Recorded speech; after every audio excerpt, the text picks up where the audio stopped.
Đây là cây máy sau khi hoàn tất nhé. Đó, như thế này. Mình không đủ ánh sáng nên là hơi tối các bạn này. Đấy. Đây là góc của nó nhé. Đấy. Đây mình có đèn là soi này. Đây là góc của nó. Hoàn toàn trống như thế các bạn nhé. Cây này khá cao để trên đây bàn này cũng nhìn cũng được này. Đây là mặt ngang nhé. Đấy. Nguồn ở dưới này. Chỗ này để một chỗ là không bao giờ thò sau này, không sợ nhé. Mình dùng chắc không bị sợ là thò vào cái này nó bị giật đâu nhé. Đây mặt sau đó.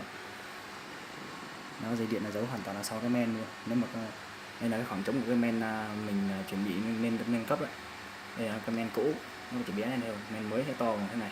Mình đã căn sẵn là mình để trống cái này để nao lắp men mới các bạn. Đó. Men mới nó sẽ dài tới đây nhé các bạn. Tới đây như này, che đến tới đây như này. Đó. Đây là cái đây. PC.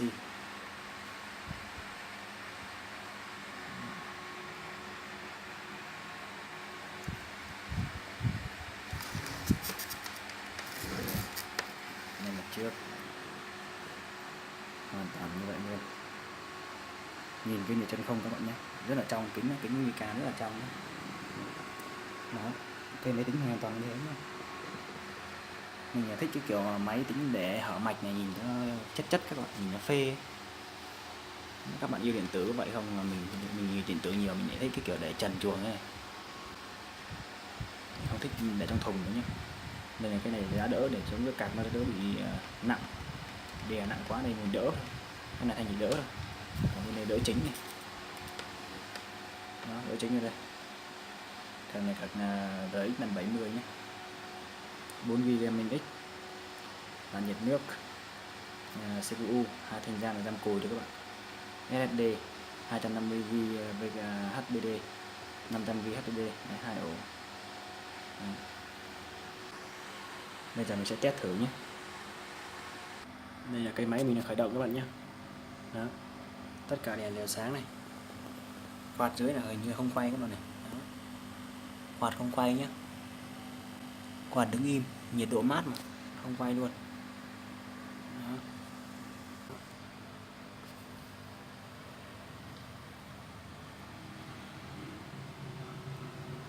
Đây cái máy mình đấy các bạn. Mở cho màn hình dây xuống đây. Đây từ đây xuống màn hình dưới đây, mình để tạm dưới đây các bạn. Mới nắp xong rồi. Đó, để màn hình đây. Thử bật phần mềm CPU Red cho các bạn xem thử.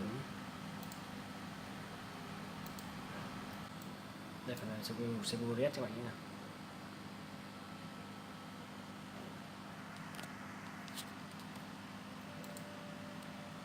Đây.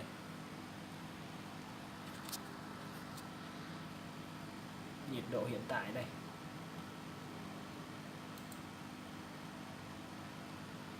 Nhiệt độ của men là 28 độ này. Tốc độ quạt trên men này. Đó. CPU đây. Nhiệt độ này 38 độ, 39 này. Đó, mát không các bạn. Đó. Đây nhiệt độ của ổ cứng thứ nhất 42 độ, ổ cứng thứ hai 39 độ, SSD 38 độ, RX 570 57 độ, 57 58 độ các bạn. Đây nhé, ở đây nhé. Đó. Vậy là video này mình chia sẻ cách mình ráp ra một cái khung máy bằng mica các bạn nhé. Nhìn cái trong suốt luôn á, bằng mica luôn. Đây các bạn nhìn từ xa này. Đó, bằng mica. Đó. Cắt máy thì nhanh lắm nhưng mà đây mình cắt bằng tay rất là cực nhé. Đó. Cắt tay cực lắm các bạn. Cái men này mình sẽ nâng cấp lên men to. Đây là cái khoảng trống này mình để men to này. Cái men này cái men mới này sẽ to như thế này. Và đi qua cạc này xuống tới đây này các bạn đó. Nó sẽ che gần hết nhé, cái men mới, còn cái men này bé.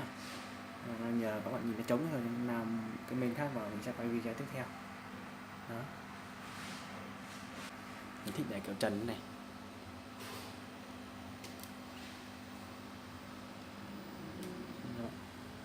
ngang đây. Nguồn đằng sau đây.